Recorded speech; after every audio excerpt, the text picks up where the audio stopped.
Hey there, welcome back to our channel. In today's video, we're going to show you how to view all attachment messages on Telegram on your PC with the new update. So let's get started. First, open your Telegram account on your PC and log in. Once you're in, look at the top of the screen and you'll see a search bar. Click on it to start searching for the attachment messages you want to view.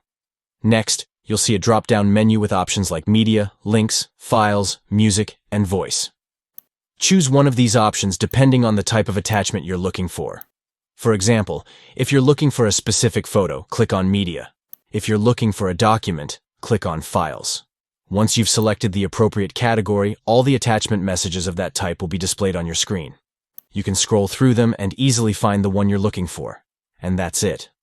You now know how to view all attachment messages on Telegram on your PC with the new update. It's quick and easy, and it can help you stay organized and find important attachments more efficiently. Thanks for watching, and don't forget to like and subscribe for more helpful tips and tricks. See you next time.